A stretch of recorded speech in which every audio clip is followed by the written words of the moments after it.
আলাইকুম। আমি চিকিৎসক Golam Mostafizur Rahman health BD YouTube চ্যানেলের পক্ষ থেকে এবং Facebook page MD Golam Mostafizur Rahman এর পক্ষ থেকে যারা আমার ভিডিও দেখছেন সবাইকে জানাই প্রাণঢালা অভিনন্দন ও শুভেচ্ছা।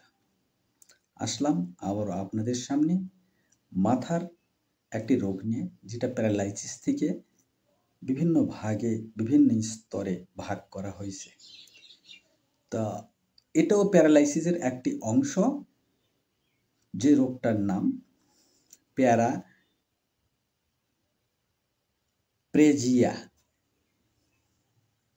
এই প্যারাপ্লেজিয়া রোগ কি কারণে হয়?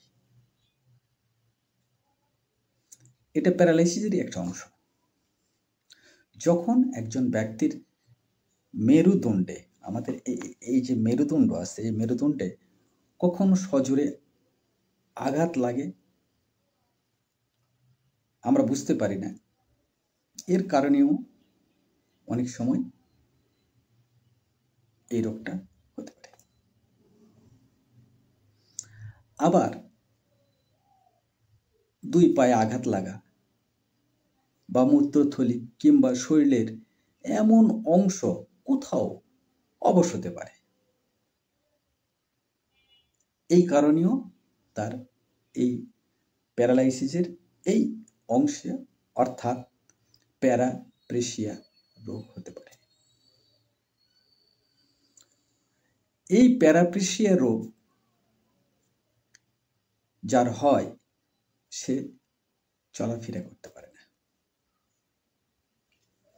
এর লক্ষণ কিভাবে আমরা বুঝব? এর লক্ষণটাই হলো আসলে দুই পা অবশ হয়ে যায়, অসারে প্রস্রাব করে। এই রোগ হলে অবশ্যই আপনি কি করবেন? একটি অবশ্যই নিউরো স্পেশালিস্ট, অভিজ্ঞ চিকিৎসকের শরণাপন্ন হবেন। সে আপনাকে চিকিৎসা দিয়ে ব্যবস্থাপত্র যেগুলো আছে পরীক্ষা নিরীক্ষার মাধ্যমে দিয়ে যদি আল্লাহ পাক সুস্থ করে, আপনি সুস্থতা লাভ করবেন। এটাই আমার উপদেশ। এ বলে আজকের ভিডিও শেষ পর্যায়ে যারা আমার ভিডিও দেখলেন সবাইকে আমার প্রাণঢালা অভিনন্দন, শুভেচ্ছা। আগামী ভিডিও দেখার জন্য আপনাদেরকে আমি আবারও অনুরোধ রেখে এবং অপরকে দেখার সুযোগ করে দেওয়ার জন্য অনুরোধ রেখে আমি শেষ করছি।